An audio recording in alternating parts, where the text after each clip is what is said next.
Hey, good lifer. Or is it good people? Happy Monday. Happy New Week. How was your weekend? You guys should tell me in the comments. Is it good lifer or good people? What do you call yourselves if you tune into this podcast? If this is at least the second episode you're listening to, what would you prefer to be called? Good lifer or good people? I like to say good people, but I want something that has one word. And that's why I'm tilting towards good lifer. There is one difficult advice for me to follow. A lot of people that I admire, the Alex Hermoses, the Stephen Bartletts, and all these people who are very, very successful and motivational in their character and personality, they say things that I try to take and jot down. For example, they talk about how stubborn you have to be in your beliefs and your view of the world and your view of yourself. It's an advice that makes sense. But picture this scenario. Picture it in your own context, right? Whoever you are, if you're a musician, if you're an architect, you are anybody, whoever you look up to in your field. For example, say I look up to Stephen Bartlett and I look up to Joe Rogan or some of the podcasters that are very, very successful. If that person meets me and I share an idea or a dream that I'm very, very, very passionate about and I see a way that it can work, and I talk to this person and they now tell me, they don't think that's going to work. In your own context, imagine that. You can imagine the level of impact that's going to have in my on the confidence I had in that plan to begin with. That's going to have a huge impact on my confidence regarding my plan. But also, according to the rules of success and the laws of success, it says be delusional in what you believe in. Personally, I've had shaky moments. When I first got to HO Studios and I made it clear that I wanted to be shooting my podcast and this is something I'm pretty serious about. It's a passion project obviously, but I still know that there is a pathway towards earning money with it. And HO is like how many people will sit down to listen to conversation or how many people when I was telling him, he says that we were talking about how long a podcast conversation usually lasts for me. I said I talk usually, typically an hour. Podcast sessions last typically an hour with guests, and then I can now edit it down to about 45 minutes or so. Depending. And he just wasn't having it that a podcast would last for that. Who will sit down to watch podcasts for that long? That's him. And I thought to myself, well, I sit down to watch podcasts for 1 hour. Jurgen Klopp on the diary of his CEO was a 2 hour, 30 something minutes podcast. I watched all of it in one go. Podcasts that have multiple people sitting, especially US or UK podcasts that have multiple people, like three or more people in total, are usually 2 hours or more. And I watch them. And I'm like, people who are curious about things like that are my audience. And so those are the people that would watch mine as well or listen to mine as well. So what is he saying? But at the same time, it touched me. Oh. It made me wonder, maybe people are not watching this stuff. But it was recently, when something happens to your shell, here's what I'm trying to say. Have you seen this movie? I don't know if it's a movie, but there's this superhero, his armor is on his body. Or if you hit him or you mess with him too much, the armor begins to weaken or it begins to shed. But if he goes away, like he hides, it builds back up. It's just like you're playing Call of Duty, they shoot you, shoot you, shoot you. If you go and hide, your armor and your health bar will increase. So it was that kind of thing. So when I learned, I stopped having that kind of conversation with him, and I was a little bit more in my head. I began to convince myself that no, this is just his opinion. Maybe when he goes on YouTube, he watches other things. The you and his curiosity made me ask, or pop the balloon show. So whatever people watch normally in Nigerian film, me, my YouTube is podcasts like this, and all this Jim Ron and all these kind of people. So that is why I'm inclined to create kind of content I create, and I believe people watch it because the videos I watch have millions of views too. So I became more delusional in myself, and I didn't let that thing touch me. But somebody else might not have the luxury or that strength in mind, and that might be the route of a downhill movement for them. And that is messed up. So this morning, I'm just telling you, be very delusional in your beliefs. The thing that you think you want to achieve in yourself, fight the cringe. Don't let anybody tell you anything. Just last week, I shot the best, like visually, the best podcast with guests. I don't know when it's coming out, maybe in 2 weeks' time. But that podcast, 3 cameras, thanks to Hecho and Plug, his friend, who is a videographer, that used 2 of his Sony cameras for me with Hecho's camera. That was 3 high quality cameras on that episode. Sweet. Now, if I maintain that consistency in delivery and I have quality conversations, I don't see anything that will make growth not accelerate. So anybody doesn't believe in the podcast, that is their business, and that is because of their own view of life, their own personal experiences, the things that they do. People usually project their personal lives and their experiences and their worldview onto other people. And if you know this thing, you do not be touching when somebody else is saying what they think or believe to be true. This is something else that actually puts us into problem. Does it really put anybody into problem, seriously? But this is something that does affect people, right? And it is how much influence certain people have. You know what? I'm trying to put a headline on it. There's no need for headline. Let me just go straight to the example. You see, when there's a big discourse happening or an argument on the internet, I really hate to be adding fuel to this messy, stupid fire that Regina Bennett and Ned have started.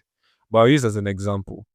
If you are seeing the facts of a particular case and you don't know which side to stand on, or you're standing on one side, tilting to one side, but then somebody who you follow, whose opinions are very, very, you hold very, very dearly. You have respect for the opinions on the internet. It could be me, it could be Very Dark Man, it could be Apoko Doctor, it could be anybody.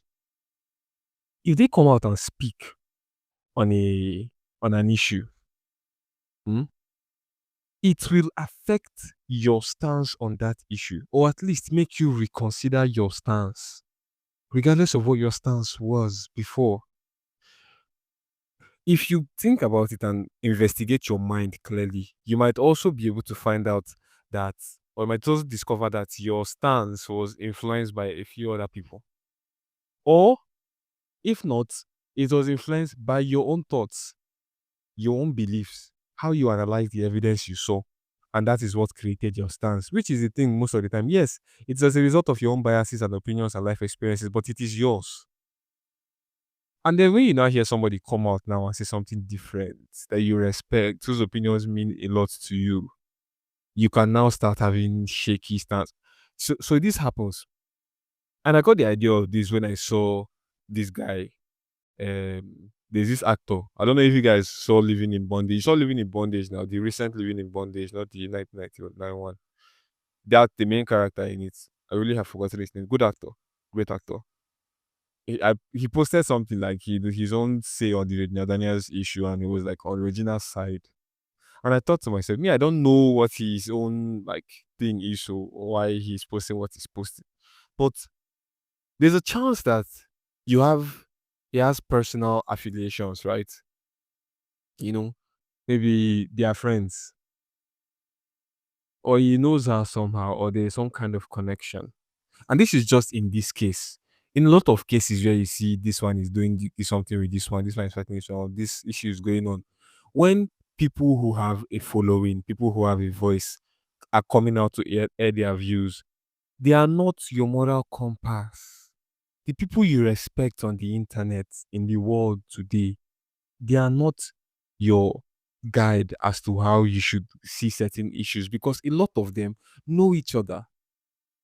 No matter what, there are people I know personally, if they are in a drag fight on the internet, especially if there's nothing like, you know, there's no moral angle to it where you say, okay, this person stole or this person violated a minor, that kind of thing, where you cannot defend them. But it's just a fight. Two celebrities are fighting over something random. And then your fave now, somebody whose opinion you respect, stands up to take someone else's side. You will be a sheep to now start following that person and decide he's following, because It's not if they are a compass, if you're using them as your own moral compass, you are going to be wrong because they might be supporting that person out of personal affiliation, which you don't have. But because you follow them and you respect their opinion, you will now have the same chance stance, and then that's who you are supporting in the case now because this person is supporting. You will not open your mouth and say it's because so person is supporting this person. That is why you are supporting them more. But it has affected you. So people are self as too daft. They don't even they cannot even identify when they are supporting a particular person in a case because of another person. They don't even know. They just it's an autopilot with them. Those are the real sheep. The real sheep. I mean something I want out of good living is that there are no sheeps. Think for yourself. And then when you've thought for yourself and arrived at a conclusion, scrutinize it. Scrutinize it. Because there are different things that feed into your final opinions. And once you know the things that are fitting into it and you're okay with them, then everywhere good. But if you find out, I think I'm thinking this thing because of this thing I saw or heard the other day. No, no, apart from this thing, I don't think it's even a body of consideration. Then you can plant thoughts like that. It happens, so it happens even to me. So yeah, like I said in the previous video, if you want to add value to this country, to yourself, to this world, anything that is noise on the internet, people's drama, film, all this, all this noise, leave it. There's a bit, there are real things happening. There are real things happening. Ochai hasn't gotten justice, so the people that did her the thing that they did her are still free people. They are still free men. Emmy Wooks is riding a bicycle from Nigeria to USA. I know his social media has views. I see 2.7k likes, but that is such a huge attempt for a man to do that. He needs as many people as possible behind him supporting him crazily. That is happening. If you have energy, you have data, support that guy. Like, put a word of prayer, support. You understand what I'm saying? Consume that content. Hey, and there's something else I'd like us to do, right? Scrutinize your social media. In good living, we cannot be following nonsense people. I have unfollowed Tunde Not. I have unfollowed Instablog because they're just feeding me news and it's not reasonable news. Like, you're not telling me anything good about my health. You're not telling me anything that will benefit me. You're just talking about people and informing me of it. And I don't give up. I don't care. Who gives? I don't care. So I unfollowed those people and I replaced them. So there's a channel I follow. I watch their videos on YouTube a lot, Alox. So I found them on Instagram. They'll be feeding me reels, but they're not as consistent as these other bastards. So, so the frequency is not there. But at least I replaced that with value, right? There are other personalities you can follow, and that's one thing I now learned to do. I unfollow the blogs, and I just follow personality. There are people like online that you see that teach stuff. There are people on their personalities online who teach public speaking, like just how to be better with interactions and things like that.